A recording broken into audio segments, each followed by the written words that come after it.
ಯೋಗಾಸನ ಶಿಲ್ಪಾ ಶೆಟ್ಟಿ ಇನ್ನೇನು ಯಾಕೆ ಶಿಲ್ಪಾ ಶೆಟ್ಟಿ ಜ್ಞಾಪಿಸ್ಕೊಂಡ್ರು ಇವತ್ತು ಎಷ್ಟು 13ನೇ ತಾರೀಕು ಜೂನ್ 21ನೇ ತಾರೀಕು ಬಂದು ಇಲ್ಲೆಲ್ಲ ಯೋಗಾಸನ ಎಲ್ಲ ಮಾಡಿಕೊಂಡು ಜೂನ್ 21ನೇ ತಾರೀಕು. ಸೊ ಹಾಗಾಗಿ ಬಹಳ ಅದ್ಭುತ. ಊಟ ಈಗ ಎಲ್ರಿಗೂ 12:15 ಊಟದ ಸಮಯ ಅಂದ ತಕ್ಷಣ ಮುಗೀತು ಅಂತ ದಯವಿಟ್ಟು ತಿಳ್ಕೊಬೇಡಿ. ನಮಗೆ ಹೇಳಿದ್ದಾರೆ ಗಾಯತ್ರಿ ಅವರು ಎಷ್ಟೋ ತನಕ ನಾವು ಕಾರ್ಯಕ್ರಮ ನಡೆಸಬೇಕು ಅಂತ. ಇಲ್ಲ ಸರ್, ಬಹಳ ಜನ ಡಯಾಬಿಟಿಸು ಅದು ಇದೆಲ್ಲ ಇರೋರಿದ್ದಾರೆ. ಬೆಳಗ್ಗೆ 7 ಗಂಟೆ 7:30 ತಿಂಡಿ ತಿಂತಿರೋದು, ಅದರಿಂದ ಜಾಸ್ತಿ ಟೈಮ್ ತಗೋಬೇಡಿ, ಬೇಗ ಮುಗಿಸ್ಬಿಡಿ, 3:30 3:15 ಅಂತ ಹೇಳಿ. ಸೊ ಹಂಗಾಗಿ ಊಟದ ತೊಂದರೆ ಅಂತ ತಕ್ಷಣ ನಡ್ಕೋಬೇಕು. ಅಲ್ಲ, ಈ ಗಂಡ ಹೆಂಡತಿ ಸಂಬಂಧಗಳ ಬಗ್ಗೆ ಇವರು ಎಷ್ಟು ಚೆನ್ನಾಗಿ ಬರೀತಾರೆ. ನಿಮ್ಗೊಂದು ಕ್ವಶನ್ ಕೇಳ್ತೀನಿ. ಕ್ವಶನ್ ಕೆಲವು ಇವರು ಪ್ರಶ್ನೆಗಳು ಬರೋದೇನು ಗೊತ್ತಾ, ಸಿಂಪಲ್ ಪ್ರಶ್ನೆಗಳು ಬಂದ್ರೆ ಯಾರು ಬೇಕಾದ್ರೂ ಉತ್ತರ ಕೊಡ್ತಾರೆ. ಯಾಕೆ ಬೀಚಿ ಅಂತವರು ರಾಮನಾಥ್ ಅಂತವ್ರು ಬೇಕು ಅಂದ್ರೆ ಗಹನವಾದ ಪ್ರಶ್ನೆಗಳು ಕೇಳಬೇಕು. ಅದೇ ಹೌದಲ್ವಾ, ಇದಕ್ಕೆ ಹಿಂಗೆ ಉತ್ತರ ಕೊಡ್ತಾರೆ ನೋಡೋಣ. ಕ್ವಶನ್ ಓದ್ಬಿಟ್ಟು ನೀವು ಸ್ವಲ್ಪ ನಿಲ್ಲಿಸ್ಬಿಡಿ, ಉತ್ತರ ಹೊಳೆಯೋದೇ ಇಲ್ಲ. ಉದಾಹರಣೆಗೆ ಈ ಭಕ್ತ ಮೀರಾ ಯಾರೋ ಒಬ್ಬ ಪ್ರಶ್ನೆ ಕೇಳಿದ್ದಾರೆ.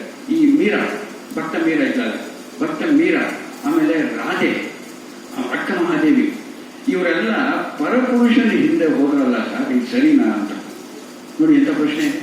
ಮೀರಾ, ರಾಧೆ, ಅಕ್ಕ ಮಹಾದೇವಿ ಇಂಥವರೆಲ್ಲ ಪರಪುರುಷನ ಹಿಂದೆ ಹೋದ್ರಲ್ಲ, ಇದು ಸರಿನಾ? ಇವರು ಉತ್ತರ ಕೊಡ್ಬೇಕಾದ್ರೆ ಹೌದು ಹೋಗಿ ಸರಿ ಅಂದ್ರೆ ತಕ್ಷಣ ನೆಕ್ಸ್ಟ್ ಕ್ವಶನ್ ಬರುತ್ತೆ. ನಿಮ್ಮ ಹೆಂಡತಿನ, ನಿಮ್ಮ ತಂಗಿನ, ನಿಮ್ಮ ಮಗಳ ಹೋದ್ರೆ ಹೀಗೆ ತಡ್ಕೊಳ್ತೀರಾ? ಮೂಲಕ ಇಲ್ಲ, ಹೋಗಿದ್ದು ತಪ್ಪು ಅಂದ್ರೆ ನೀವು ಅವ್ರಿಗಿಂತ ದೊಡ್ಡರ ನೀವು? ಬಹಳ ಕಷ್ಟ ಅಲ್ಲ ಈ ಕ್ವಶನ್.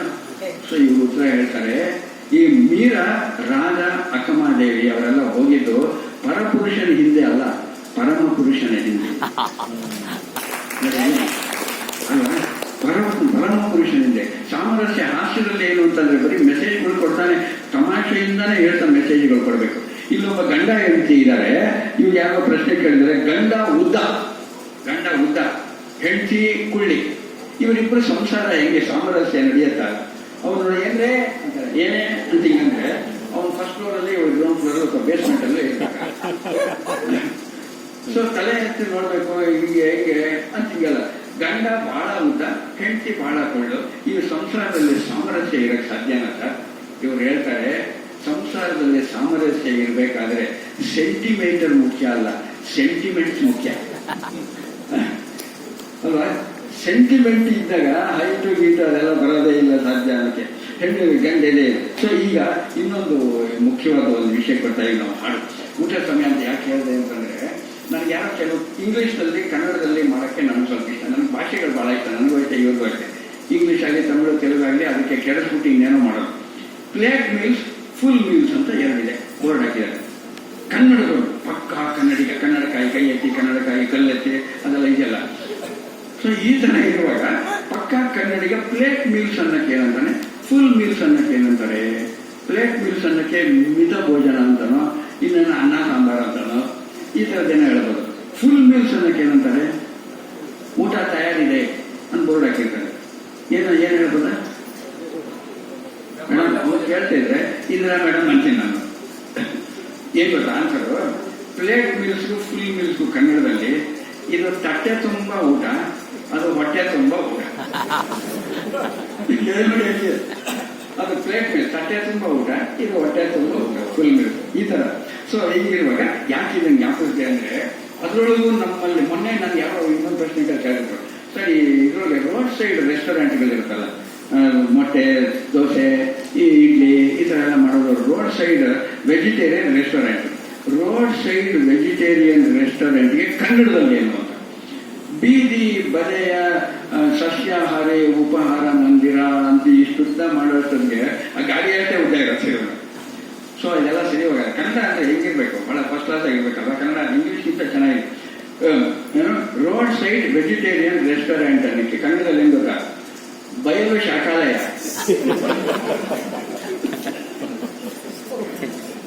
ಶಾಖಾಲಯ ಅಂದ್ರೆ ವೆಜಿಟೇರಿಯನ್. ಸೊ ಈ ತರ ಕನ್ನಡ ಭಾಷೆ ಯಾಕೆ ಹೇಳಿದ್ರೆ ಅಂದ್ರೆ, ಅದ್ರೊಳಗೂ ನಮ್ಮಲ್ಲಿ ಬಹಳ ಸಲ ನೀವೆಲ್ಲ ಕದಂಬ ಹೋಟ್ಲಿಗೆ ಹೋಗಿದ್ದೀರಾ, SLV ಹೋಟ್ಲಿಗೆ ಹೋಗಿರ್ಬೋದು, ಉಡುಪಿ ಗಾರ್ಡನ್ ಈ ತರದಕ್ಕೆಲ್ಲ ಹೋಗಿರ್ಬೋದು. ಜಾಸ್ತಿ ಈ ನಂದಿನಿ ಗ್ರೂಪ್ ಆಫ್ ಹೋಟೆಲ್ಸ್ ಅಂತ ಇರುತ್ತಲ್ಲ, ಅದು ಯಾವ್ದಕ್ಕೆ ಸ್ಪೆಷಲ್ ಹೇಳಿ? ಬಹಳ ಇಂಪಾರ್ಟೆಂಟ್. ಆಂಧ್ರ ಭೋಜನ, ಆಂಧ್ರ ಅಂತ ಬಾಳೆ ಎಳೆನಲ್ಲೇ ಊಟ. ಕೆಲವರಿಗೆ ನೀವು ಹಾಡು ಕೇಳಿದಿರ, ಸಾಕ್ಷಾತ್ಕಾರ ನರಸಿಂಹದಲ್ಲಿ ಒಲವೇ ಜೀವನ ಸಾಕ್ಷಾತ್ಕಾರ. ಈ ಸಾಕ್ಷಾತ್ಕಾರ. ಈ ಎಲೆಯ ಜೀವನ ಸಾಕ್ಷಾತ್ಕಾರ. ಆ ಬಾಳೆ ಎಲೆ ಮೇಲೆ ಆಂಧ್ರ ಭೋಜನಗಳನ್ನೆಲ್ಲ ಬಡಿಸ್ಬಿಟ್ಟು ಫುಲ್ ಮೀಲ್ಸ್, ಹೊಟ್ಟೆ ತುಂಬ ಊಟ, ಮತ್ತೆ ಎಲೆ ತುಂಬ ಊಟ, ಅದು ಹೇಗಿರುತ್ತೆ, ಅದರಿಂದ ಏನು ಒಳ್ಳೇದ ಕೆಟ್ಟದ, ಇವತ್ತು ನಾವು ಗಾಯತ್ರಿ ಅವರು ಯಾವ್ದು ತರಿಸಿದ್ದಾರೆ, ಆಂಧ್ರ ಭೋಜನ ತರಿಸ್ಬೇಕಾಗಿತ್ತು ಅಂತ ಅನ್ಸತ್ತ ಅಂತ ಇವರು ರಾಮನಾಥ್ ಬಾಯಿಂದ ಕೇಳೋಣ. ಆಂಧ್ರ ಭೋಜನ ಖಾರ, ಒಳಗೆ ಉರಿಯುವ ಚಮತ್ಕಾರ, ಒಳಗೆ ಉರಿಯುವ ಚಮತ್ಕಾರ. ಆಂಧ್ರ ಭೋಜನ ಬಾಳ ಖಾರ, ಬಾಳ ಖಾರ, ಬಾಳ ಖಾರ. ಕಣ್ಮುಗಲ್ ಹರಿಯುವ ಜಲಧಾರೆಯಲ್ಲೂ, ಕಣ್ಮುಗಲ್ ಹರಿಯುವ ಜಲಧಾರೆಯಲ್ಲೂ, ಕಂಠದೆ ಹೊರಡುವ ಖಾರದಲ್ಲೂ, ಕಂಠದೆ ಹೊರಡುವ ಖಾರದಲ್ಲೂ, ಹೊಟ್ಟೆಯಲ್ಲಿ ಹೊಮ್ಮಿರುವ ಹೊಸ ನೋವಿನಲ್ಲೂ, ಹೊಟ್ಟೆಯಲ್ಲಿ ಹೊಮ್ಮಿರುವ ಹೊಸ ನೋವಿನಲ್ಲೂ ಸೂಸಿದೆ ಆಂಧ್ರದ ಭೋಜನ ಖಾರ. ಆಂಧ್ರ ಭೋಜನ ಬಾಳ ಖಾರ. ಬಾಳೆಯಲ್ಲಿ ಖಾರದ ಗೋಪುರ, ಬಾಳೆಯಲ್ಲಿ ಖಾರದ ಗೋಪುರ, ಗೋಂಗೂರ ಮೆಣಸಿನ್ಕಾಯಿ ಸಂಡಿಗೆಯ ಅಬ್ಬರ, ಗೋಂಗೂರ ಮೆಣಸಿನ್ಕಾಯಿ ಸಂಡಿಗೆಯ ಅಬ್ಬರ. ಪಲ್ಯ ಪಳೀದ್ಯದ ರುಚಿಕರ ಸತ್ಕಾರ, ಪಲ್ಯ ಪಳೀದ್ಯದ ರುಚಿಕರ ಸತ್ಕಾರ. ತಿಳಿಸಾರು ಪೊಪ್ಪಲು ತುಂಬಾ ಖಾರ. ಆಂಧ್ರ ಭೋಜನ ಬಾಳ ಖಾರ. ಆಂಧ್ರದ ಊಟಕ್ಕೆ ಮೆಣಸಿನ್ಕಾಯಿ ಆಧಾರ, ಆಂಧ್ರದ ಊಟಕ್ಕೆ ಮೆಣಸಿನ್ಕಾಯಿ ಆಧಾರ. ಅಲ್ಸರು ತರಿಸಲು ಶ್ರೀಕಾರ, ಹಂಡನೆ ಕೂಟಿದ್ದರು ನೀಗದಂತಹ ಖಾರ, ಹಂಡನೆ ಕೂಟಿದ್ದರು ನೀಗದಂತಹ ಖಾರ. ರುಚಿಕರ ಆದರೂ ಸಾಕ್ಷಾತ್ಕಾರ. ಆಂಧ್ರ ಭೋಜನ ಬಾಳ ಖಾರ, ಬಾಳ ಖಾರ, ಬಾಳ ಖಾರ, ಬಾಳ ಖಾರ, ಬಾಳ ಖಾರ. ಈ ಮೈಕೆ ಒಂದು ಸ್ವಲ್ಪ ಕಾರವಾಗಿ ವಹಿಸ್ಕೊಡ್ತಾ ಇದೆ. ಆಂಧ್ರ ಭೋಜನ ಸಿಕ್ಕಾಪಟ್ಟೆ ಬಹಳ ಇಂಪಾರ್ಟೆಂಟ್. ಅದಕ್ಕೆ ಡಾಕ್ಟರ್ ಹತ್ರ ಹೋದ್ರೆ, ಈಗ ತಾತನ ಡಾಕ್ಟರ್ ನೋಡ್ತಾರೆ, ಡಾಕ್ಟರ್ ಲೇಡಿ ಡಾಕ್ಟರ್, ಇವ್ರ ಹತ್ರ ಹೋದ್ರೆ ನೀವು ಆಂಧ್ರ ಭೋಜನ ಸಿಕ್ಕಾಪಟ್ಟೆ ತಿನ್ಬಿಟ್ಟಿದ್ದೀರಾ. ಬೀಚಿಗೆ, ಬೀಚ್ ಕನ್ನಡದ ಬೀಚಿ ಅಂತಾರೆ, ಬೀಚಿಗೆ ಒಂಥರ ಇದಾಯ್ತು, ಅಲ್ಸರ್ ಆಯ್ತು ಅಂತ ಇದೆ ತರ ಸಿಕ್ಕಾಪ. ಅಲ್ಸರ್ ಆದಾಗ ಆಪರೇಷನ್ ಮಾಡೋದು ಡಾಕ್ಟರ್ ಎಂ ಶಿವರಾಮ್ ಅಂತ, ರಾಶಿ ಅಂತ. ಆಪರೇಷನ್ ಎಲ್ಲ ಮಾಡಿದ್ಮೇಲೆ ನೋಡಿ, ನೀವು ಸಿಕ್ಕಾಪಟ್ಟೆ ತಿಂದಿದ್ದೀರಾ, ಇನ್ಮೇಲೆ ಹುಷಾರಾಗಿರ್ಬೇಕು, ಡಯಟ್. ಇವ್ರು ಹೇಳೋದು ಏನ್ ಮಾಡ್ಬೇಕು ಹೇಳಿ ಸರ್, ಹೇಳಿ ಡಾಕ್ಟ್ರೆ, ನೀವು ಉಪ್ಪು ಹುಳಿ ಖಾರ ಈ ಮೂರು ತಿನ್ಬಾರ್ದು. ತಕ್ಷಣ ಬೀಚಿ ಕೇಳ್ತಾರೆ, ಹಾಗಾದ್ರೆ ಉಪ್ಪಿನಕಾಯಿ ತಿನ್ಬೋದ? ಹಂಗೆ ಅದಕ್ಕೆ ಡಾಕ್ಟರ್ ಹೇಳೋದೇ ಡಯಟ್ ಮಾಡಬೇಕು ಅಂತ. ಡಯಟ್ ಇಂಗ್ಲಿಷ್ ನಲ್ಲಿ ಒಂದು ಮಾತಿದೆ ಬಹಳ ಚೆನ್ನಾಗಿ, eat drink and be happy because tomorrow you may diet ಅಂತ. ಯು ಮೇ ಡೈ ಅಲ್ಲ, ಯು ಮೇ ಡಯಟ್ ಅಂತ. ಆ ಡಯಟ್ ಅಂತ ಹೇಳ್ಬಿಟ್ರು, ಇಲ್ಲಪ್ಪ ನಾನು ಡಯಟ್ ಮಾಡ್ತಾ ಇದ್ದೀನಿ, ಇಲ್ಲಪ್ಪ ನಾನು ಡಯಟ್ ಮಾಡ್ತಾ ಇದ್ದೀನಿ ಅಂತ ಹಿಂಗೆ ಹೇಳ್ಕೊಂಡೇ ಸಿಕ್ಕಾಪಟ್ಟೆ ತಿನ್ನೋರು ನಮ್ಮಲ್ಲಿ ಬಹಳ ಜನ ನೋಡಿದ್ದೀವಿ ನಾವು ಅಲ್ವಾ. ಆ ಥರ ಡಯಟ್ ಮಾಡೋ ಒಬ್ಬ ಮನುಷ್ಯ ಇದ್ದಾನಂತೆ. ಅವ್ರು ಹೆಂಗಿದ್ದಾರೆ ಅಂತ ಈಗ ಯಾರಿಗೆ ಡಾಕ್ಟ್ರು ಒಬ್ರು ಡಾಕ್ಟರ್ ಆಗಿದ್ರಲ್ಲ, ಅವರ ಒಬ್ಬ ಪೇಷಂಟ್ ಬಂದಿದ್ದ. ಈಗ ಅವ್ರ ಇನ್ನೊಂದು ಹಾಡು, ಇವರಿಬ್ಬರು ಒಂದೊಂದೇ ಈ ಸೋಲೋ ಹಾಡು ಹೇಳೋದು, ಡ್ಯುಯೆಟ್ ಸಾಂಗ್ ಅಲ್ಲ, ಈಗ ಡಯಟ್ ಸಾಂಗ್. ಈಗ ಹೆಂಗಿದೆ ಅಂತ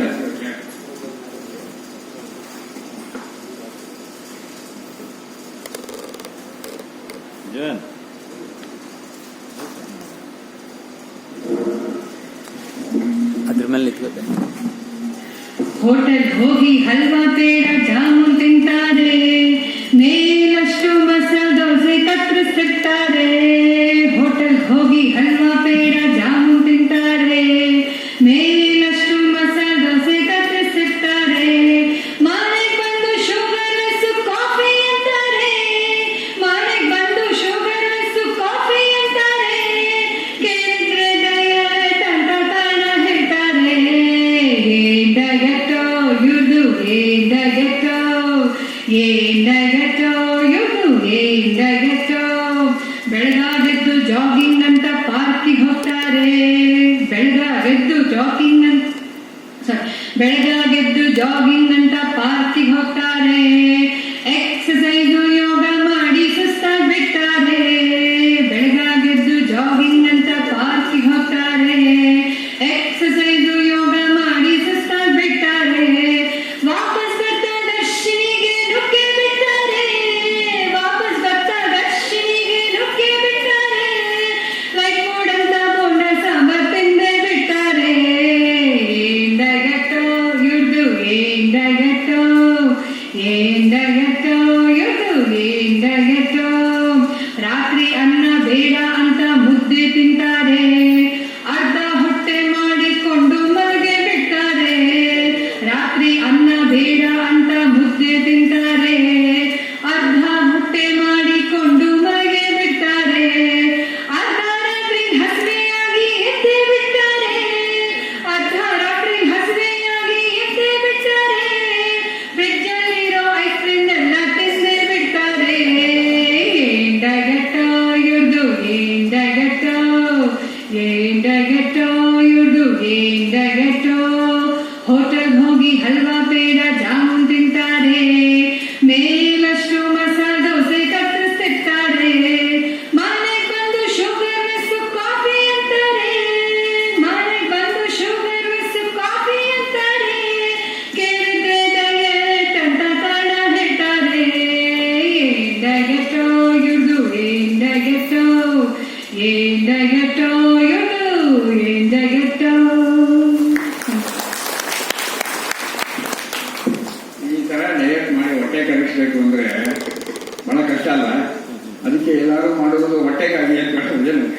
ಒಬ್ಬ ಡಾಕ್ಟರ್ ಹತ್ರ ಹೋದಂತೆ, ಡಾಕ್ಟರ್ ಯಾಕೋ ಸಿಕ್ಕಾಪಟ್ಟೆ ವೆಯ್ಟ್ ಜಾಸ್ತಿ ಆಗ್ತಾ ಇದೆ, ನಿನ್ನ ನೋಡ್ಕೊಂಡ್ರೆ ಇವಾಗ ಅದಕ್ಕೆ ನಾನು ಇದನ್ನ ನೋಡ್ಕೊಳ್ಳೋದು ಬಿಟ್ಟು ವೇಯಿಂಗ್ ಮಿಷಿನ್ ನೋಡ್ಕೊಳ್ಳೋದು ಬಿಟ್ಬಿಟ್ಟೆ. ಯಾಕೆಂದ್ರೆ ಮೊನ್ನೆ ಅದು ನೋಡ್ಕೊಳ್ಳೋಕೆ ಅಂತ ಮುರಿದೋಯ್ತು.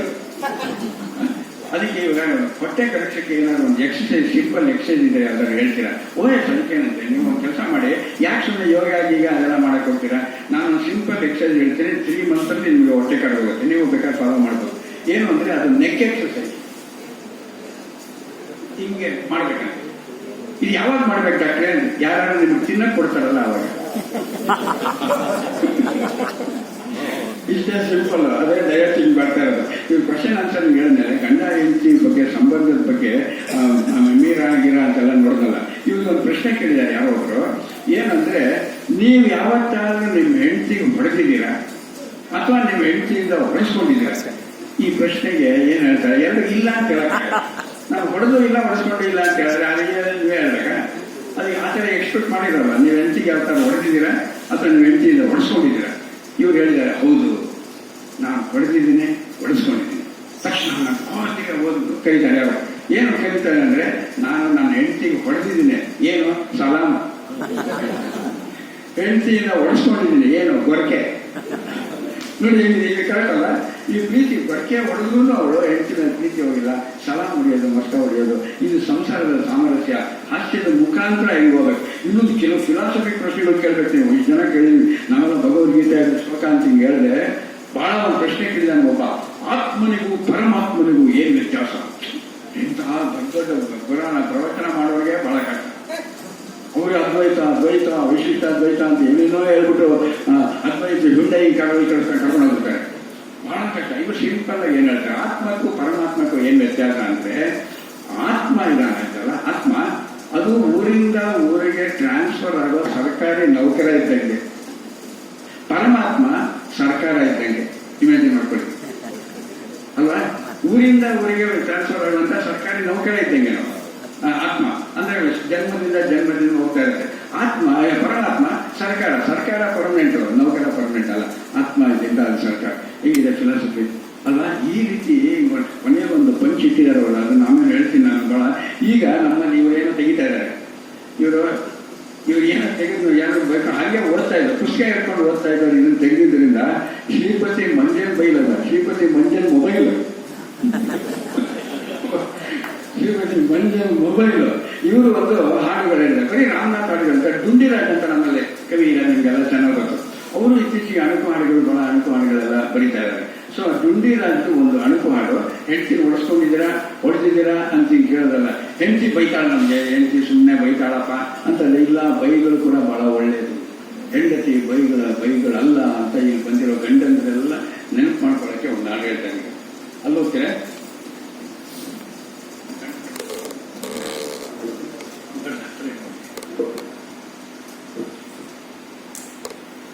ಮಡದಿಯ ಬೈಗುಳ, ಮಡದಿಯ ಬೈಗುಳ, ಮಡದಿಯ ಬೈಗುಳ, ಬೈಗುಳವಲ್ಲ ಕಾವ್ಯ, ಒಂದೇ ರಾಗ ತಾಳ ಆದರೂ ಸುಶ್ರಾವ್ಯ.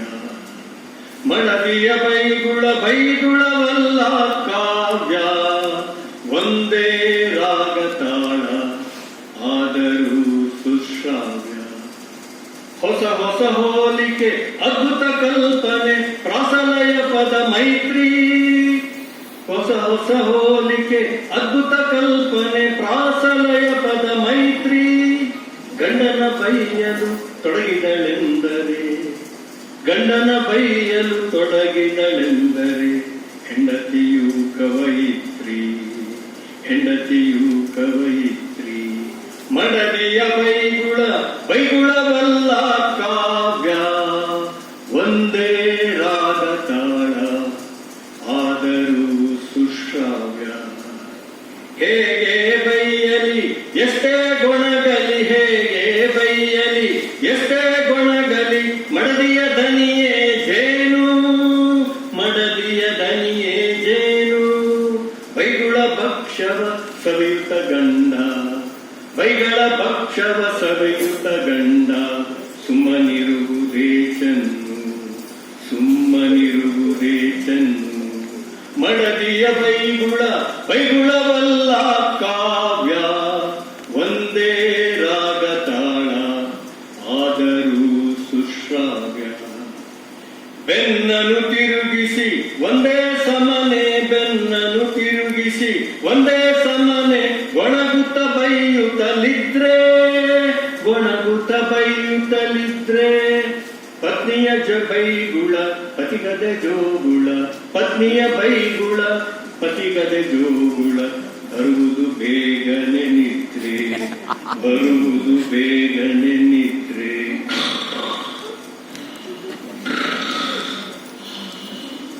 ಮಡದಿಯ ಬೈಗುಳ, ಬೈಗುಳವಲ್ಲ ಕಾವ್ಯ, ಒಂದೇ ರಾಗ ತಾಳ ಆದರೂ ಸುಶ್ರಾವ್ಯ.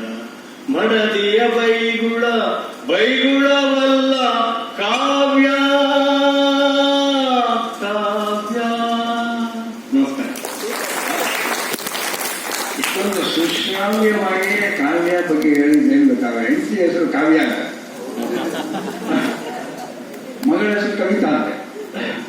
ಸೊ ಈ ತರ ಇಟ್ಕೊಂಡು ಈ ತರ ಸಾಮಾನ್ಯವಾಗಿ ಒಳ್ಳೆ ಹಾಡುಗಳೆಲ್ಲ ಹೇಳ್ಬೋದು. ಬಟ್ ಇದು ಹೆಂಗಸು ನಮ್ಮ ಹೆಂಡತಿನೇ ಇದ್ದಾಗ ಹೇಳಕ್ಕಾಗಲ್ಲ. Thank you very much. ನೀವು ಅಲ್ಲಿ ಹಾಡು ಹೇಳೋದ್ರಿಂದ ಬೈಯಕ್ಕೆ ಶುರು ಮಾಡಿಬಿಟ್ರೆ ಬಹಳ ಕಷ್ಟ. ದುಡ್ಡಿರಾಜ ಈ ತರ ಅನೇಕ ಪದ್ಯಗಳು ಹೆಂಗೆ ಹೆಂಡತಿ ಬಗ್ಗೆ ರಾಮನಾಥ್ ಹಂಗೆ ಬರೆದಿರೋರು. ನಿಮ್ಮ ಹೆಂಡತಿ ಇನ್ನೊಬ್ರು ಕೇಳಿದಾಗ ಎಲ್ಲಿ ಅಂತಂದ್ರೆ ಒಂದು ಫ್ರೆಂಡನ್ನು ಕೇಳಿದಂತೆ, ನಿಮ್ಮ ಮಂಡಿ ನೋವು ಹೇಗಿದೆ, ಈಗ ಸ್ವಲ್ಪ ಬಾಗಿದೆ. ನಿಮ್ಮ ಬೆನ್ನು ನೋವು ಹೇಗಿದೆ, ಪೂರ್ತಿ ವಾಸಿ ಆಗಿದೆ. ನಿಮ್ಮ ತಲೆ ನೋವು ಹೇಗಿದೆ, ತವರು ಮನೆಗೆ ಹೋಗಿದೆ. ಸೊ ಈಗ ಪೊಲ್ಯೂಷನ್ ಅಂತ ಮಾತಾಡ್ತಾ ಇದ್ದೆ. ಪೊಲ್ಯೂಷನ್ ವಿಷಯ, ಶಬ್ದ ಮಾಲಿನ್ಯ, ಜಲ ಮಾಲಿನ್ಯ, ಎಕ್ಸೆಟ್ರಾ ಆಯ್ತಲ್ಲ. ನಮ್ಮ ಬೆಂಗಳೂರು ರಸ್ತೆಗಳೆಲ್ಲ ಹೇಗಿದೆ ಅಂತ ನಿಮಗೆಲ್ಲ ಬಹಳ ಚೆನ್ನಾಗಿ ಗೊತ್ತು. ಏನಂತ ಬ್ಯೂಟಿಫುಲ್ ಅಪ್ಸ್ ಅಂಡ್ ಡೌನ್ಸು. ಮೊನ್ನೆ ರೀಸೆಂಟಾಗಿ ನಾನು ಬಳ್ಳಾರಿ, ಹೊಸಪೇಟೆ ಬಳ್ಳಾರಿ ಆ ಕಡೆ ಎಲ್ಲ ಹೋಗಿದ್ದೆ. ಒಂದೇ ದಿವಸ ಯಾವುದೋ ಟ್ರೈನಿಂಗ್ ಪ್ರೋಗ್ರಾಮ್. ಏನು ಸರ್ ನಿಮ್ಮ ಪ್ರೋಗ್ರಾಮ್ ಏನು ಅಂದರು. ಇವತ್ತು ರಾತ್ರಿ ಬಸ್ನಲ್ಲಿ ವಾಪಸ್ ಹೊರಡ್ತೀನಿ. ಸರಿ, ಟ್ರೈನಲ್ಲಿ ವಾಪಸ್ ಹೊರಡ್ತೀನಿ ನೈಟ್ ಒಂದೇ. ಇನ್ನೊಂದು 2 ದಿವಸ ಇರಿ ಅಂದ್ರೆ, ಇಲ್ಲ ಕೆಲಸ ಆಯ್ತಲ್ಲ ಅಂದೆ. ಇಲ್ಲ ಈ ಎಷ್ಟು ಬೆಂಗಳೂರಿಂದ ಇಲ್ಲಿ ತನಕ ಬಂದಿದ್ದೀರಲ್ಲ, ಇಲ್ಲಿ ಹಂಪೆ ನೋಡ್ಕೊಂಡು ಹೋಗಿ ಅಂದ್ರು. ಹಂಪೆ ನೋಡಿ ಇಲ್ಲಿ ಯಾಕೆ ಬರ್ಬೇಕು? ನಾನು ಬೆಂಗಳೂರು ರಸ್ತೆ ಎಲ್ಲ ಬರೀ ಹಂಪೆ, ಬೆಂಗಳೂರು ರಸ್ತೆ ಎಲ್ಲ ಬೆಂಗಳೂರು, ಬೆಂದಕಾಳೂರು ಹೆಸರುಗಳೆಲ್ಲ ಚೆನ್ನಾಗಿಲ್ಲ. ನೀವು ಯಾವ್ದಾದ್ರು ಊರಿಗೆ ಹೆಸರುಗಳೆಲ್ಲ ಚೇಂಜ್ ಮಾಡ್ತಾರೆ. ಬೆಂಗಳೂರಿಗೆ ಒಂದು ಹೊಸ ಹೆಸರುಗಳ, ಯಾಕೆಂದ್ರೆ international city, software industry hub ಹಿಂಗೆಲ್ಲ ಇರೋದ್ರಿಂದ ಬೆಂಗಳೂರು ಒಂದು ಅಟ್ರಾಕ್ಟಿವ್ ಇಂಟರ್ನ್ಯಾಷನಲ್ ಲೆವೆಲ್ ಅಲ್ಲಿ ಹೆಸರಿಡಬೇಕು. ಏನ್ ಹೆಸರಿಡ್ಬೇಕು ಅಂತ ಬೆಂಗಳೂರಿಗೆ? ಹೊಂಡಾ ಸಿಟಿ ಅಂತ. ಹೊಂಡಾ ಸಿಟಿ. ಇಲ್ಲಿ ನಡ್ಕೊಂಡು ಹಿಂಗೆ ಹೋಗ್ತಾ ಇರ್ಬೇಕಾದ್ರೆ ಬಹಳ ಯಾವ್ದು ಕುಡ್ಕೊಂಡು ಹೋಗ್ಬೇಕಾಗೇ ಇಲ್ಲ, ಎಲ್ಲರೂ ಕುಡ್ದಿದ್ದೀಯ ರಸ್ತೆ ಅಂತ ಬರೆದಿದ್ರು ಜಿ ಪಿ ರಾಜರತ್ನ. ಆ ರಸ್ತೆ ಹೇಗಿದೆ ಅನ್ನೋದನ್ನ ಈಗ ನಮ್ಗೆ ಶ್ರೀವಿದ್ಯಾ ಅವರು ಒಂದು ಹಾಡಲ್ಲಿ ಹೇಳ್ತಾರೆ. ಜೋಕೆ ನಾನು ಬಳ್ಳಿಯ ಮಿಂಚು, ಕಣ್ಣು ಕತ್ತಿಯ ಅಂಚು, ಬಲೆಗೆ ಬಿದ್ದಾಗಲಿ ಅರಿವೆ ಈ ಸಂಚು ಅಂತ ಈ ಹಾಡು ಹೇಳ್ತಾರೆ. ಜೋಗೆ ಹಾಡು ಹಳ್ಳದೊಳೆಂದು ಚೂಪು ಕಲ್ಲುಗಳಂಚು, ಒಳಗೆ ಬಿದ್ದಾಗಲೇ ಪಡೆದಲಿ ಪಂಚು. ಜೋಗೆ ಹಾಡು ಹಳ್ಳದೊಳೆಂದು ಚೂಪು ಕಲ್ಲುಗಳಂಚು, ಒಳಗೆ ಬಿದ್ದಾಗಲೇ ಪಡೆದಲಿ ಪಂಚು. ಸೊಂಟ ಹುಡುಕಿದಾಗ ಮೈಮೂಳೆ ಸರಿದಾಗ ಹರಳ ಉಳಿದಿಯಾಗ, ಕುಂಟು ನಡೆಯ ಕಾಣೋ ನೆಟ್ಟಗೆ ನಿಂಡ ಕಾಣೋ ನೀ ಹಳ್ಳದ ಬಂದಿಯಾಗ, ಜಜ್ಜಿಗ ಮುಂದುಟಿ ಗಲ್ಲ ಉಪ್ಪಿ ನೀ ಕೋದಿ ಮದುವೆ ಬಂದರೆ ನಂತರ ಮತ್ತೆ ಈ ದಾರಿ ನಿಧಾನ ನಿಧಾನ. ಜೋಕೆ ಹಾಡು ಹಳ್ಳದೊಳೆಂದು ಚೂಪು ಕಲ್ಲುಗಳಂಚು, ಒಳಗೆ ಬಿದ್ದಾಗಲೇ ಪಡೆದಲಿ ಪಂಚು. ಏನು ದೊರಕುವೆ ನೀನು ಇದ್ದಂದು ಚಿನ್ನವೇನು, ಇದಕ್ಕಿಂತ ಹಳ್ಳ ಬೇಕೇನು? ಹೆಜ್ಜೆ ಇಡುವ ಮುನ್ನ ನೀ ನೋಡು ರಸ್ತೆಯನ್ನ, ಹಾಗೆ ತಿಳಿದಿ ಚೆನ್ನ. ಎಚ್ಚರ ಎಚ್ಚರ ದೀಪವಾಗಿದೆ, ಕತ್ತಲಾಗಿದೆ ಬಲ್ಲಿಯ ದಾರಿಯ, ಬಿದ್ದು ಸೇರಿಗೆ ನರ್ಸಿಂಗ್ ಹೋಮ್ನ. ಜೋಗೆ ಹಾಡು ಹಳ್ಳದೊಳೆಂದು ಚೂಪು ಕಲ್ಲುಗಳಂಚು, ಒಳಗೆ ಬಿದ್ದಾಗಲೇ ಪಡೆದಲಿ ಪಂಚು. ಅಂದ್ರೆ ನಿನ್ನೆ ಕಾರ್ಯಕ್ರಮ ಮುಗಿಸ್ತು. 3:30 ಮುಗಿಸ್ಬೇಕು ಅಂತ ಹೇಳಿದ್ರು. ಸ್ವಲ್ಪ ಸ್ಲೋ ಇದೆ ಅಂತೆ ಕ್ಲೋವರ್. ಸೊ ಮುಗಿಸ್ತಾ ಇದ್ದೇವೆ ನೋಡಿ. ಚೆನ್ನಾಗಿದೆ ಎಲ್ಲ. ಈಶ್ವರಿ ಎಂಥ ಗ್ರೇಟೆಸ್ಟ್ ಸಿಂಗರ್ ಅಂದ್ರೆ ಎಸ್ ಪಿ ಬಾಲಸುಬ್ರಹ್ಮಣ್ಯಂ ಹೇಳ್ತಾ ಇದ್ರು, ಇವ್ರ ಹತ್ರ ಹಾಡೋದು ಬಹಳ ಕಷ್ಟ. ಅವರು ರೆಕಾರ್ಡಿಂಗ್ ಟೈಮ್ನಲ್ಲಿ ಓಡಾಡ್ಕೊಂಡು ಹೇಳ್ತಾ ಇದ್ರಂತ ಅವರು ಹಿಂಗೆ ಓಡಾಡ್ಕೊಂಡು ಎಲ್ಲ ಕೈ ಬೀಸೋದು ಹಿಂಗೆ ಬೀಸೋದು ಬಹಳ ಕಷ್ಟ ಮಾತ್ರ ಅಂತ ಎಸ್ ಪಿ.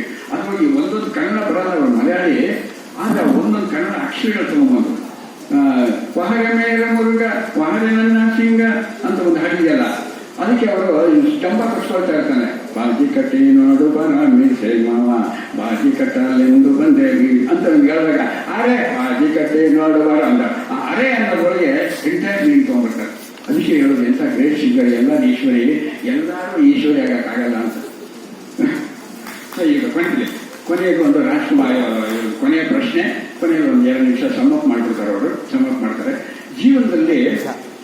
ಜೀವನದಲ್ಲಿ ನಾವು ಯಾವಾಗಲೂ ಒಂದು ಪ್ರಶ್ನೆ ಉತ್ತರ ಪಂಚು ನಗಿಸ್ಬಿಟ್ಟು ಮುಗಿಸ್ಬೇಕು ಅಂತ ತುಂಬಿದ್ರು ಕೂಡ ಮನುಷ್ಯ ಜೀವನದಲ್ಲಿ ಯಾವುದನ್ನು ಮರೀಲೇಬಾರದು. ಯಾವುದು ಅಂತ ಸ್ವಲ್ಪ ಹೇಳ್ತೀರಾ? ಕೊನೆಯ ಪ್ರಶ್ನೆ ಮೇಡಮ್ ನಿಮಗೆ. 1 ಕೋಟಿ ರೂಪಾಯಿ ಬಹುಮಾನ, आपके सामने कंप्यूटर सामने आपके सामने ये ಇವರು ಆಪ್ಷನ್ಸ್ ಇಲ್ಲ, ಇವಾಗ ಆಪ್ಷನ್ ಇಲ್ಲ. 1 ಕೋಟಿ ಮೇಡಮ್. ಇವರಿಗೆ ಫೋನೇ ಫ್ರೆಂಡ್. ಜೀವನದಲ್ಲಿ ನಾವು ಯಾವುದನ್ನು ಮರಿಲೇಬಾರದು. ತಂದೆ ತಾಯಿ, ಉದ್ಯೋಗ, ಸ್ವಲ್ಪ ಮಕ್ಕಳು, ಜನ ಸಮಾಜ ಅದೆಲ್ಲ ದೇವರು ಅದೆಲ್ಲ ಕತೆ ಇಲ್ಲ. ಇದೆಲ್ಲ ಮರಿ ಏನ್ ಸರ್ ಹಸಿವು ಇವಾಗ ಈಗ ಹೇಳ್ತಾ ಇದ್ದೀರಾ?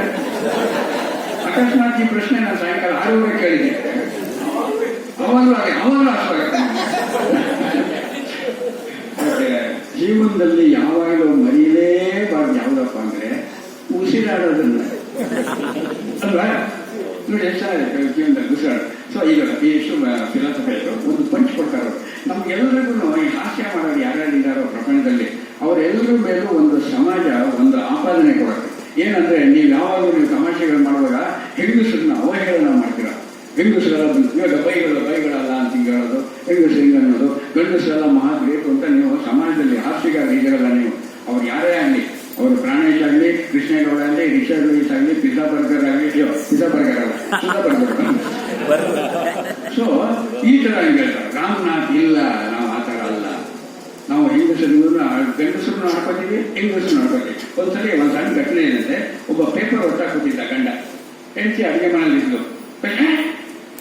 ಒಂದ್ ನಿಮಿಷ ಬಾಯಿಲೆ ಹೇಳ್ತೀನಿ ಕರ್ನಿ, ಏನ್ರಿ ಅದು? ಒಂದ್ ನಿಮಿಷ ಬಾಯಿ ಹೇಳ್ತೀನಿ. ಏನದು ಪೇಪರ್ ಓದ್ತಾ ಇಲ್ಲಿ ನೋಡು, ಪೇಪರಲ್ಲಿ ಒಂದು ರಿಸರ್ಚ್ ಮಾಡಿದ್ದೀನಿ ಅವನೊಬ್ಬ ಸೈಕಾಲಜಿ. ಗಂಡಸರು on on average per day 24 hours ಡೇನಲ್ಲಿ ಒಂದು 12,000 to 14,000 ಪದಗಳು ಮಾತಾಡ್ತಾನೆ. ಗಂಡಸರು ಮಾಡೋ ಸೈಕಾಲಜಿ ಸರ್ ಇದು. 12,000 words per day ಮನುಷ್ಯ ಗಂಡಸು ಮಾತಾಡ್ತಾನೆ. ಅದೇ ನೀವು ಹೆಂಗಸರು ಇದ್ದೀರಲ್ಲ, 25,000 to 30,000 ಪದಗಳು ಮಾತಾಡ್ತೀರ ಒಂದು ಗಂಡು. ಒಂದು ದಿನಕ್ಕೆ ಒಂದು ಹೆಂಗಸು 28,000 to 30,000 ಪದಗಳು ಮಾಡ್ತಾರೆ. ಗಂಡಸರು ನಾವು ಬರೀ 12,000-14,000 ಮಾಡ್ತೀವಿ ಅಲ್ಲ. ತಕ್ಷಣ ಹೆಂಡತಿ ಹೇಳೋದು ಗೊತ್ತಾ? ಹೌದು, ಯಾಕೆಂದ್ರೆ ನೀವು ಒಂದ್ಸಲ ಹೇಳೋದು ಅರ್ಥ ಆಗಲ್ವಲ್ಲ.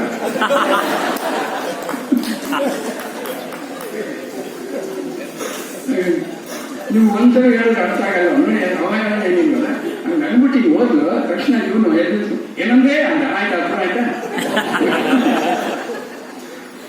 ಸೊ ಇದನ್ನ ರಾಮನಾಥ್ ಇದಕ್ಕೊಂದು ಕಥೆ ತರ ಮಾಡಿ ಅಥವಾ ಹೆಂಗಸರಿ ಮಾಡಿ ಒಬ್ಬ ಮನುಷ್ಯ ಒಂದು ಮನೆ ಕಟ್ಸಿದ್ನಂತೆ. ಮನೆ ಅಪಾರ್ಟ್ಮೆಂಟ್ ಅಲ್ಲ, ಫ್ಲಾಟ್ ಅಲ್ಲ, ಒಂದು ಇಂಡಿಪೆಂಡೆಂಟ್ ಹೌಸ್ ಕಟ್ತಾ 30-40 ಸೈಜ್ನಲ್ಲಿ ಟ್ಯೂಬ್ಲೈಟ್ಸ್ ಎಲ್ಲ ಕಟ್ತಾ. ಅವನು ಒಂಥರ ಕ್ರಿಯೇಟಿವ್ ರೈಸ್, ಹೊಸ ನಾನ್ ಮಾಡಿರೋ ತರ ಯಾರು ಮಾಡಿರಲೇಬಾರ್ದು ಆ ತರ ಏನೋ ಮಾಡಬೇಕು. ಟೈಲ್ಸ್ ಎಲ್ಲ ಒಂಥರ ಇಟಾಲಿಯನ್ ಟೈಲ್ಸ್ ಆಗ್ತಾ, ಗೋಡೆಗಳಿಗೆ ಏನಾದ್ರು ಒಂಥರ ಡಿಸೈನು, ಆಮೇಲೆ ಫಾಲ್ಸ್ ಸೀಲಿಂಗ್ನಲ್ಲೇ ಡಿಸೈನು, ಲೈಟ್ಗಳಿಗೆಲ್ಲ ಶಾಂಡಲಿಯರ್ ಆ ಥರದ್ದೇನು ಏನು ನೋಡ್ರೆ ನಮ್ಮ ಮನೇಲಿ ಈ ಥರ ಮಾಡಬೇಕಪ್ಪ ಅಂತ ಅನ್ನಿಸ್ಬೇಕು. ಆ ಥರ ಮಾಡ ಕೊನೆಯಲ್ಲಿ ಗೃಹ ಪ್ರವೇಶ ದಿವಸ ಒಂದು ಐಡಿಯಾ ಮಾಡಿದಂಥವನು ಯಾವ್ದಾದ್ರು ಒಂದು ಪ್ರಾಣಿನೋ ಪಕ್ಷಿನೋ ಸಾಕ್ಬೇಕು.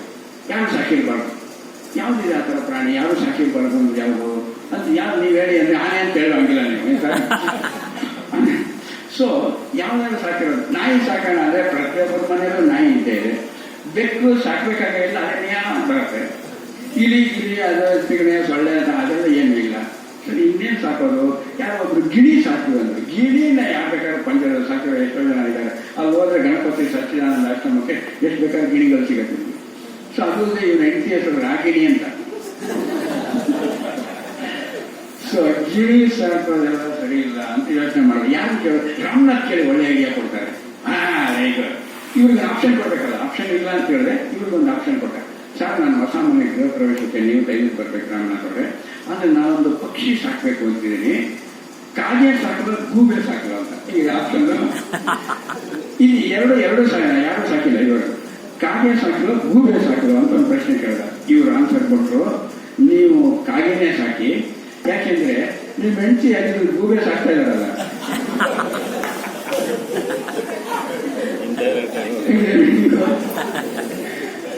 ಸೊ ನಾವು ರಾಷ್ಟ್ರೀಯಗಾರರು ಬರೀ ಹೆಂಗಸರು ನಾಡ್ಕೊತೀವಿ ಅಂತಲ್ಲ, ಗಂಡಸಾಗಲಿ ಹೆಂಗಸಾಗಲಿ ಮಕ್ಕಳನ್ನ ಮುದುಕರು ನಾಡ್ಕೊಳ್ಳಿಲ್ಲ. ಈಗ ಅವ್ರು ಏನೇ ಹಾಕ್ಸಿದ್ರು ಅವರಿಗೆ ಹಾಸ್ಟೆಲ್ ಮಕ್ಕಳನ್ನು ನಾಡ್ಕೊಳ್ತೀವಿ. ಇಷ್ಟು ಹೇಳಿ ಇಂಥ ಅನೇಕ ಹಾಸ್ಯ ಕಾರ್ಯಕ್ರಮಗಳನ್ನ ಗದ್ಯ ಪದ್ಯ ವೈವಿಧ್ಯದಲ್ಲಿ ಇನ್ನೂ ಮೆರೀತಾ ಇರುವಂತ ರಾಮನಾಥ್ ಅವರು ಕೊನೆಯಲ್ಲಿ ಉದ್ದೇಶಕ್ಕೆ ಒಂದು 5 ನಿಮಿಷ ನಿಮ್ಮ ಜೊತೆಯಲ್ಲಿ ಇಂಟ್ರಾಕ್ಟ್ ಮಾಡ್ತಾರೆ.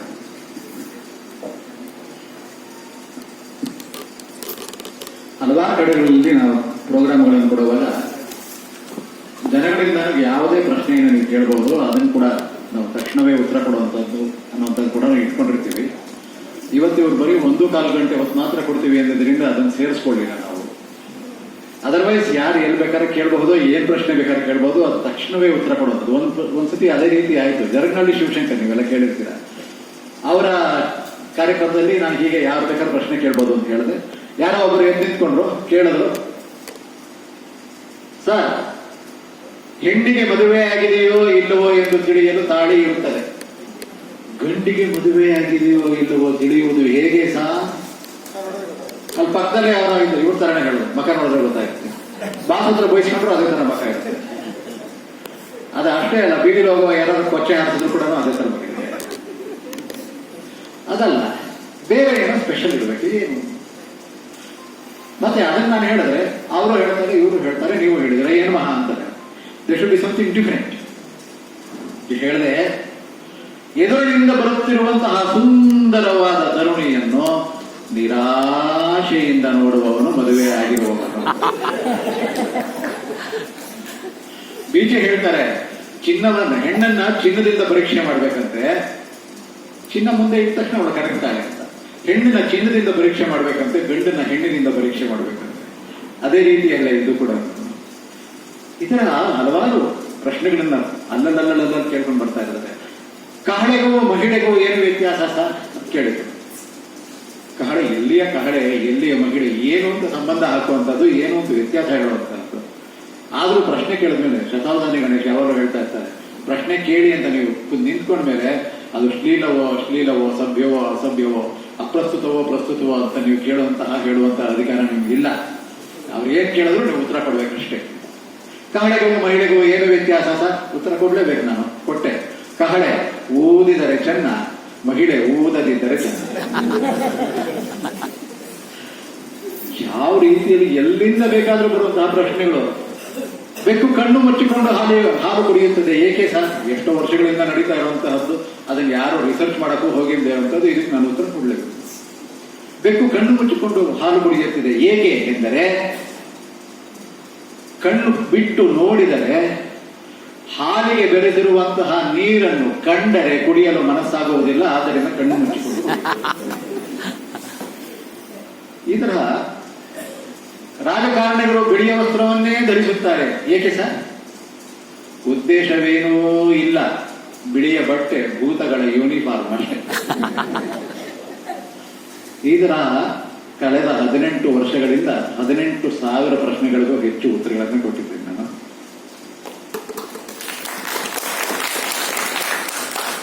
ಅಣಕವಾಡಗಳು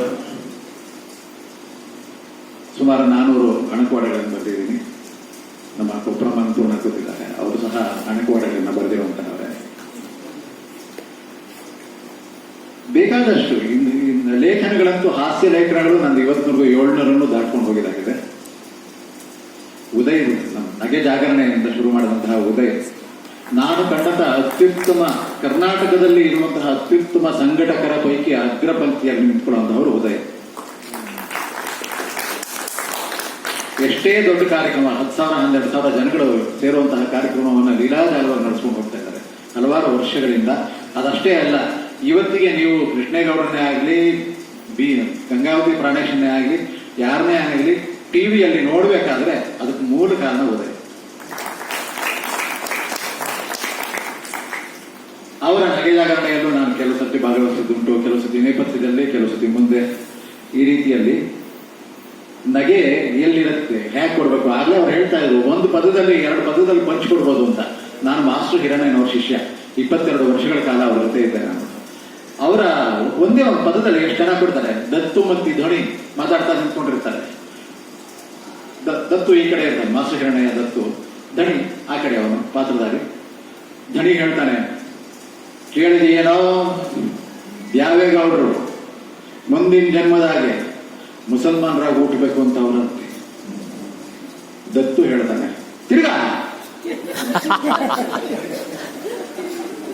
ಒಂದೇ ಒಂದು ಪದದಲ್ಲಿ ಅಂತಹ ಅರ್ಥವತ್ತಾದಂತಹ ಪ್ರಸಂಗಗಳನ್ನೇ ತೋರಿಸ್ಬೋದು ನಮ್ಮ ಮಾಸ್ಟರ್ ಹಿರಣ್ಣಯ್ಯನವರು. ನನಗೆ ಮತ್ತೆ ಇನ್ನೊಬ್ಬರು ಗುರುಗಳು ಪ್ರೊಫೆಸರ್ ಅರಾಮಿತ್ರ ಅವರು ಅಷ್ಟೇ. ಎಲ್ಲಾ ಕವಿಗಳ ಸಾರವನ್ನ ತಮ್ಮಲ್ಲಿ ಅಡಗಿಸಿಕೊಂಡಿರುವಂತಹವರು ಪ್ರೊಫೆಸರ್ ಅರಾಮಿತ್ರ ಅವರು. ಅವರು ಇತ್ತೀಚೆಗೆ ಅವ್ರ ಮನೆಗೆ ಹೋಗಿದ್ದೆ. ಅವ್ರಿಗೆ ಸ್ವಲ್ಪ ಕಾಲು ಓದಿತ್ತು, ನೋಡಿದೆ. ಆಮೇಲೆ ಅವರು ಅಡುಗೆ ಮನೆ ಕಡೆ ಹೋದೆ. ಅವ್ರ ಮಿಸಸ್ ಏನಪ್ಪ ಅವ್ರು ಹುಷಾರಿಲ್ಲ, ನನಗೂ ಹುಷಾರಿಲ್ಲ, ನೀನು ಬಂದ್ಬಿಟ್ಟಿದ್ಯಾ ಇವತ್ತು ಅಂದರು. ಸರಿ, ನೀನು ಜಾಸ್ತಿ ಹೊತ್ತಿರೋದು ಬೇಡ, ಇದ್ರ ಮರ್ಯಾದೆ ಇಲ್ಲ ಅಂತ ಬೇಗ ಹೊರಟುಬಿಟ್ಟೆ. ಮಾರನೇ ದಿವಸ ಮಿತ್ರ ಫೋನ್ ಮಾಡಿದ್ರು, ಸರ್ ಏನಿಲ್ಲ, ನಿಮ್ಮ ಮನೆಯವರು ನಾನು ಬಂದಿದ್ದು ನೆನ್ನೆ ಬಂದಿದ್ದು ಇಷ್ಟ ಆಗಲಿಲ್ಲ, ಇನ್ನೊಂದ್ಸತಿ ಬರೋಣ ಅಂತ. ಅದೆಲ್ಲ ಮಾಮೂಲಪ್ಪ, ನನಗೆ ಕಾಲು ಓದತ್ತೆ, ಅವಳ ಮುಖ ಓದತ್ತೆ, ದಿನ ಇರೋದೆ. ಎಷ್ಟು ಅವ್ರು ಕೊಡುವಂತಹ ಪಂಚ್ ಸಿಗತ್ತಲ್ಲ. ಇಡ್ಲಿ ಅನ್ನೋದು ಸುಮಾರು 1000 ವರ್ಷಗಳಿಗೂ ಹಳೆಯದಂತೆ. 1000 ವರ್ಷಗಳ ಹಿಂದಿನ ಒಂದು ಪುಸ್ತಕದಲ್ಲಿ ಮನೆಗೆ ಬಂದ ಅತಿಥಿಗಳಿಗೆ ಇಡ್ಡಲಿಗೆ ನೀಡಿದರು ಅಂತ ಇತ್ತು. ಅದನ್ನು ಓದಿದಂತಹ DLN ಅಂದ್ರೆ DL ನರಸಿಂಹಾಚಾರ್ ಮಿತ್ರ ಅವರ ಗುರುಗಳು, ಅವರಿಗೆ ಇಡ್ಲಿ ತಿನ್ಬೇಕು ಅಂತ ಆಸೆ ಆಯ್ತು. ಕಾಲೇಜಿನಲ್ಲೇ ಇದ್ರು. ಅದನ್ನು ಓದಿದಾಗ ಕಾಲೇಜಿನ ಕ್ಯಾಂಟೀನ್ಗೆ ಹೋದ್ರು, ಇಡ್ಲಿ ತಿನ್ನಕ್ಕೆ ಅಂತ ಆರ್ಡರ್ ಮಾಡಿದ್ರು. ಇಡ್ಲಿ ಬಂತು, ಮುಂದೆ ಬಂತು, ಕೈ ಹಾಕಿದ್ರು, ಒಂದು ಪೀಸ್ ಕಟ್ ಮಾಡಿದ್ರು, ಬಾಯಿಗೆ ಹಾಕೊಂಡ್ರು, ಜಗಿದರು. ಇಡ್ಡಲಿಗೆ ಜಗಿದೆನು, ಇಡ್ಡಲಿಗೆ 1000 ವರ್ಷ ಹಳೆಯದೆಂದು ಸಾಬೀತಾಯಿತು. ಈ ತರಹದ ಸನ್ನಿವೇಶಗಳು ರಾಶಿದಿರ್ಬೋದು, ಹಲವಾರು ಸನ್ನಿವೇಶಗಳು ನಾವು ಹೇಳ್ಕೊಂಡು ಹೋದಷ್ಟು ಇದ್ದೇ ಇರುತ್ತೆ. ಆಕ್ಚುಲ್ ಆಗಿ 1.5 ಗಂಟೆ 2 ಗಂಟೆ ಹೊತ್ತು ಸಾಲೋದೇ ಇಲ್ಲ. ಉದಯ ಮಾಡಿದಂಗೆ 4-5 ಗಂಟೆಗಳ ಕಾರ್ಯಕ್ರಮ, ಅದು 7-8 ಗಂಟೆಗಳ ಕಾರ್ಯಕ್ರಮ ಆದರೂ ನಾವು ಹಾಸ್ಯವನ್ನು ಉಣ್ಬಡಿಸ್ತಲೇ ಇರಬಹುದು. ಅಂತಹ ವಿಸ್ತೃತವಾದ ಶೃಂಖಲೆಯನ್ನು ಹೊಂದಿರುವಂತಹ ಹಾಸ್ಯ ಕಾರ್ಯಕ್ರಮವನ್ನು ಇವತ್ತು ಇಲ್ಲಿ ನಡೆಸಿಕೊಟ್ಟು ನಮಗೆ 1 ಗಂಟೆ 10 ನಿಮಿಷಕ್ಕೆ ಬಿಟ್ಕೊಡಿ ಅಂತ ಹೇಳಿದ್ದಾರೆ. ಆದ್ದರಿಂದ ಇನ್ನೇ 1 ಹೊತ್ತಾಯ್ತಲ್ಲ, 10 ನಿಮಿಷಕ್ಕೆ ರೇಸ್, ಅದು ಟ್ರಾಫಿಕ್. ವಕೀಲರದ್ದು ಒಂದು ತಗೊಂಡ್ರೆ ಒಂದು ಹಿಡಿತಾರೆ. ವಕೀಲ, ಒಬ್ಬ ಕೆಟ್ಟ ವಕೀಲನ ದೈನಂದಿನ ಪ್ರಾರ್ಥನೆ ಅಂತ. ಒಳ್ಳೆ ವಕೀಲರೆಲ್ಲ ಆತರ ಹೇಳೋದಿಲ್ಲವಂತೆ. ಕೆಟ್ಟ ವಕೀಲ ಅವನ ಪ್ರಾರ್ಥನೆ ಅದು. ಕೇಸು ಸಾಗಲಿ ಅಡ್ಜನಾಗಲಿ ಬಹಳ ದಿನಗಳು ನಡೆಯಲಿ, ಫೀಸು ಮಾತ್ರ ತಿಂಗಳು ನನ್ನ ಜೇಬಿಗೆ ಸೇರಲಿ.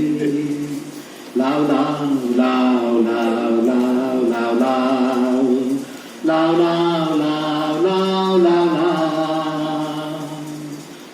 ಅಣ್ಣ ತಮ್ಮರು ಅಪ್ಪನಾಸ್ತಿಗೆ ಕೋರ್ಟು ಮೆಟ್ಟಿಲು ಹತ್ತಲಿ,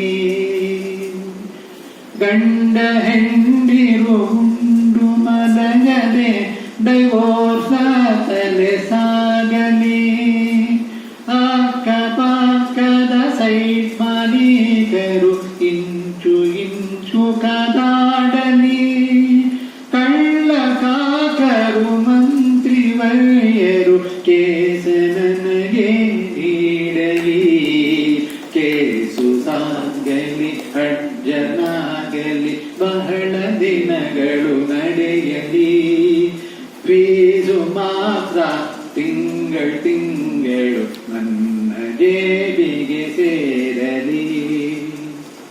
ಕೊಳ್ಳೆ ಹೊಡೆಯುವ ಬಂಪರ್ ಕೇಸ್ಗಳು ನನಗೆ ಮಾತ್ರ ದೊರಕಲಿ, ಕಾಸು ತಿನ್ನುತ್ತ ಸಾಕ್ಷಿ ಹೇಳುವ ದೊಡ್ಡ ದಂಡೆ ಬೆಳೆಯಲಿ, ಬೇಗ ಕೇಸನ್ನು ಮುಗಿಸಿರೆನ್ನುವ ಜಡ್ಜು ಟ್ರಾನ್ಸ್ಫರ್ ಆಗಲಿ, ನನಗೆ ಹಿತಕರ ನ್ಯಾಯ ನೀಡುವ ಜೂರಿ ಮಾತ್ರ ಉಳಿಯಲಿ, ಕೇಸು ಸಾಗಲಿ ಅಡ್ಜನಾಗಲಿ ಬಹಳ ದಿನಗಳು ನಡೆಯಲಿ, ಫೀಸು ಮಾತ್ರ ತಿಂಗಳು ನನ್ನ ಜೇಬಿಗೆ ಸೇರಲಿ. ಲಾವ್ ಲಾವ್ ಲಾವ್ ಲಾವ್ ಲಾವ್ ಲಾವ್ ಲಾವ್ ಲಾವ್ ಲಾವ್ ಲಾವ್ ಲಾವ್ ಲಾವ್. ಅವರ ಧೋರಣೆ ಏನಂದ್ರೆ, ಅವನ ವಾಚ್ವಾರ್ಡ್ ಏನಂದ್ರೆ, I will fight till the last drop of your blood. ಅವನತ್ರ ಒಬ್ಬ ಸಿಕ್ಕಾಕೊಂಡ ಕಕ್ಷಿದಾರ. ಇವನು ಕೇಸ್ ಬರ್ತಾನೆ ಇತ್ತು, ಇವನು ಚೆನ್ನಾಗಿ ಆಗ್ತಾನೆ ಇದ್ದ. ಒಂದು ದೊಡ್ಡ ಮನೆ ಕಟ್ಟಿಸ್ಕೊಂಡ, 2 ಮನೆ ಕಟ್ಟಿಸ್ಕೊಂಡ. ಆ 2nd ಫ್ಲೋರ್ ಅಲ್ಲಿ ಒಂದು ಬಾಲ್ಕನಿ ಹಾಕೊಂಡ, ಆ ಬಾಲ್ಕನಿ ಒಂದು ಕೇನ್ ಚೇರ್ ಹಾಕೊಂಡ, ಅದ್ರಲ್ಲಿ ಕೂತ್ಕೊಂಡು ಆರಾಮಾಗಿರ್ತಾ ಇದ್ದ. ಬೆಳಗಾಗಿ ಎದ್ದು ಈ ಕಕ್ಷಿದಾರ ಒಬ್ಬ ಅವ್ರ ಮನೆ ಮುಂದೆ ಹೋಗೋನು. ಅವನು ಬಂದ ತಕ್ಷಣ ಇವ್ ಮನೆ ಒಳಗಡೆ ಹೊರಡ್ತಾ ಇದ್ದ. ಯಾಕೆ ಏನು ಅಂತ ಒಬ್ಬ ಬಾತ್ಮೀದಾರ ಒಬ್ಬ ಅವನು ಹಿಂದೆನೇ ಹೋಗಿ ಹುಡುಕಕ್ಕೆ ಅಂತ ಹೋದ. ಅವನ ದಿನ ಆ ಕಡೆಯಿಂದ ಬರ್ತಾ ಇದ್ದಂಗೆ ಆ ಕಕ್ಷಿದಾರ ಒಂದು ಹಾಡು ಹೇಳ್ಕೊಂಡು ಹೋದ ಈ ಕಡೆಯಿಂದ ಆ ಕಡೆ. ಅವನು ಏನು ಹೇಳ್ಕೊಂಡು ಹೋಗ್ತಾ ಇದ್ದ ಅಂದ್ರೆ, ಹಾಳಾಗಿ ಹೋದೆನೋ ಓಡು ಕೇಟೆ, ಕೇಸನ್ನು ನಿನಗೆತ್ತು ನಾನಂತೂ ಕೇಟೆ, ಹಾಳಾಗಿ ಹೋದೆನೋ ಓಡು ಕೇಟೆ. ನೀನಾಡೋ ಮಾತೆಲ್ಲ ಶುಗರ್ ಕೋಟೆಡ್ ಪಿಲ್ಸೆ, ನೀ ನುಡಿದ ಪ್ರತಿ ಪದಕ್ಕೆ ನಾ ಕಾಸು ತೆಚ್ಚೆ. ಕೋರ್ಟ್ ಫೀಸು ಸ್ಟ್ಯಾಂಪ್ ಫೀಸು ನಿನ್ ಫೀಸಲ್ಲೊಂದೇ, ಕೋರ್ಟ್ ಫೀಸು ಸ್ಟ್ಯಾಂಪ್ ಫೀಸು ನಿನ್ ಫೀಸಲ್ಲೊಂದೇ. ಅಡ್ಜಸ್ಟ್ಮೆಂಟ್ ನಲ್ಲಿ ನಿನ್ನ ಜೀವ ತಿಂದೆ, ಹಾಳಾಗಿ ಹೋದೆನು ಓಡು ಕೇಟೆ. ಮನೆ ಮಾರು ಮಾರಿನ ಮರದಡಿಯ ನಿಂತೆ, ನೀ ಮಾತ್ರ ಬಾಲ್ಕನಿಗೆ ಚೇರಲು ಕುಂತೆ. ಇನ್ನೆಂದು ಕೋರ್ಮೆಟ್ಲು ನಾ ಹತ್ತಲಾರೆ, ಇನ್ನೆಂದು ಕೋರ್ಮೆಟ್ಲು ನಾ ಹತ್ತಲಾರೆ. ಔಟ್ ಆಫ್ ಕೋರ್ಟ್ ಸೆಟಲ್ಮೆಂಟ್ಗೆ ಬೆಸ್ಟ್ ಎಂದು ಅರಿತೆ, ಹಾಳಾಗಿ ಹೋದೆನು ಅಡ್ವೊಕೇಟೆ. ಕೇಸನ್ನು ನಿನಗಿತ್ತು ನಾನಂತೂ ಕೇಟೆ, ಹಾಳಾಗಿ ಹೋದೆನೋ ಅಡ್ವೊಕೇಟೆ. ಸಮಾಜದಲ್ಲಿ ಇರುವಂತಹ ಓರೆಕೋರೆಗಳನ್ನ ಲೇವಡಿ ಮಾಡುವಂತಹದ್ದು ಪ್ರತಿಯೊಬ್ಬ ಹಾಸ್ಯಗಾರನ ವಿದೂಷಕನ ಕರ್ತವ್ಯ. ಯಾರನ್ನೇ ಆಗಲಿ ಅದು ವೈಯಕ್ತಿಕವಾಗಿ ಹೇಳುವಂತಹದ್ದಲ್ಲ, ಸಮಾಜದಲ್ಲಿರುವಂತಹ ತಪ್ಪುಗಳನ್ನ ಅದನ್ನು ಸರಿ ಮಾಡಿಸ್ಬೇಕಾಗ್ತದೆ. ರಾಜಕಾರಣ ಎಲ್ಲದಕ್ಕಿಂತ ದೊಡ್ಡದು ರಾಜಕಾರಣಿಗಳು ನಮ್ಮಲ್ಲಿ.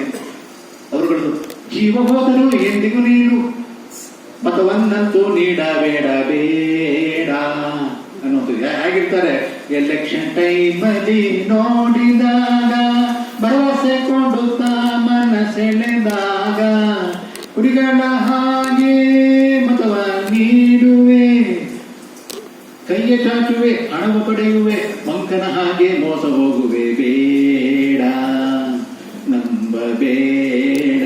ಜೀವ ಹೋದರೂ ಎಂದಿಗೂ ನೀನು ಪುಢಾರಿಯನ್ನು ನಂಬಬೇಡ ಬೇಡ ನಂಬಬೇಡ. ಈ ತರಹದ 18 ಹಾಡುಗಳನ್ನ ತಗೊಂಡು ಒಂದು ಟಿವಿ ಚಾನೆಲ್ ನಮ್ಮ ರಂಗನಾಥ್ ವರದವರು ಅವರ ಟಿವಿ ಚಾನೆಲ್ ನಲ್ಲಿ ಒಂದು ಪ್ರೋಗ್ರಾಮ್ ಕೂಡ ಮಾಡಿತ್ತು. ಆಗ ಎಲೆಕ್ಷನ್ ಟೈಮಲ್ಲಿ ರಾಜಕೀಯ ರಾಜ ಅಂತ ಇವತ್ತಿಗೂ ನಾವು ಯೂಟ್ಯೂಬ್ ಅಲ್ಲಿ ನೋಡಿದ್ರೆ ನಿಮ್ಗೆ ಸಿಕ್ಕತ್ತೆ. ಈ ತರದ ಹಲವಾರು ಹಾಸ್ಯ ಪ್ರಸಂಗಗಳು, ಹಾಸ್ಯ ಕಾರ್ಯಕ್ರಮಗಳು, ಹಾಸ್ಯದ ಹೊನಲನ್ನ ಎಲ್ಲೆಲ್ಲಿ ಹರಿಸಬೇಕಾಗತ್ತೋ ಅಂತಹ ಲೇಖನಗಳು ಎಲ್ಲವನ್ನು ಹಲವಾರು ವರ್ಷಗಳಿಂದ ಮಾಡ್ಕೊಂಡು ಬಂದಿರುವಂತಹದ್ದಾಗಿದೆ. ಇವತ್ತು ಇಲ್ಲಿ ಇವರೆಲ್ಲರ ಸಮಕ್ಷದಲ್ಲಿ ಮತ್ತೆ ನೀವೆಲ್ಲರೂ ಇರುವಂತಹ ಸಂದರ್ಭದಲ್ಲಿ ಇಂತಹ ಕಾರ್ಯಕ್ರಮವನ್ನ ನೀಡ್ತಾ ಇರುವಂತದ್ದು ನಮಗೆ ಬಹಳ ಸಂತೋಷ ತಂದಿದೆ. ನಾನು ಹಾಸ್ಯ ಕಾರ್ಯಕ್ರಮವನ್ನು ಮೊದಲು ನೋಡ್ಲಿಕ್ಕೆ ಅಂತ ಹೋದಾಗ ವೈವಿ ಗುಂಡರಾವ್ ವೇದಿಕೆ ಮೇಲಿದ್ರು. ಹೇಗಾದರೂ ಇವರ ಸಾಮೀಪ್ಯವನ್ನು ಪಡಿಬೇಕು, ಇವರ ಸ್ನೇಹವನ್ನು ಪಡಿಬೇಕು ಅಂತ ಬಹಳ ಇಷ್ಟಪಟ್ಟಂತವ್ರು ನಾನು. ನನಗೆ ಆಗಲಿ ನನ್ನ ಮನೆಯವರಿಗೆ ಆಗಲಿ ಇವರು ಬಹಳ ಇಷ್ಟವಾದಂತಹವರು. ಹಾಗೆ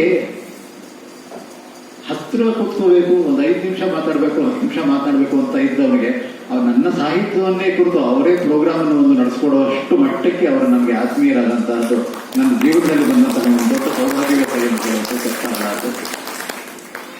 ಮತ್ತೆ ಯಾವುದೇ ಬರಹಗಾರನಿಗೆ ತಾನು ಜೀವಿತವಾಗಿರೋ ತನ್ನ ಜೀವಿತದಲ್ಲೇ ಒಂದು ಕಾರ್ಯಕ್ರಮ ತನ್ನ ಸಾಹಿತ್ಯದ ಬಗ್ಗೆಯೇ ಆಗುವಂತಹದ್ದು ಅವನಿಗೆ ತಂದಂತಹ ದೊಡ್ಡ ಗೌರವ. ರಾಷ್ಟ್ರ ಪ್ರಶಸ್ತಿಗೆ, ರಾಜ್ಯ ಪ್ರಶಸ್ತಿಗೆ ಸಮನಾದಂತಹ ಗೌರವ. ಆ ಗೌರವ ನನಗೆ ಇಲ್ಲಿ ಈ ಮೂವರ ಮೂಲಕ ಸಂದಿದೆ. ನೀವೆಲ್ಲರೂ ಅದಕ್ಕೆ ಸಾಕ್ಷಿಯಾಗಿದ್ದೀರಿ. ಅದಕ್ಕೆ ಗಾಯತ್ರಿ ಮಂತ್ರವು ಸಾಕ್ಷಿಯಾಗಿದೆ. ಇನ್ನು ಹೆಚ್ಚು ಮಾತನಾಡಿದ್ರೆ ಶತಾವಧಾನಿ ಗಣೇಶ್ ಮತ್ತೆ ಹೇಳೋ ಹಾಗೆ ಮಧ್ಯಾಹ್ನದ ಮೇಲೆ ಮರ್ಯಾದಸ್ಥರಿಲ್ಲ. ಹೊಟ್ಟೆಲ್ ತಾಳ ಹಾಕಿ ಶುರು ಮಾಡಿದ್ಮೇಲೆ ಇವನು ಯಾವನೇ ಇನ್ನ ಮಾತನಾಡ್ತಾ ಇದ್ದಾರೆ, ಮೈಕ್ ಇಟ್ಬಿಟ್ಟು ಹೋಗಕ್ಕೆ ಜನ ಹೇಳ್ತಾರೆ. ಅದು ಹೇಳೋದ್ ಮುಂಚೆ ನಾನು ಮಾತು ಮುಗಿಸ್ತಾ ಇದ್ದೀನಿ. ನಿಮಗೆಲ್ಲರಿಗೂ ಮತ್ತೊಮ್ಮೆ ಆಭಾರಿಯಾಗಿದ್ದೇನೆ. ನಮಸ್ಕಾರ.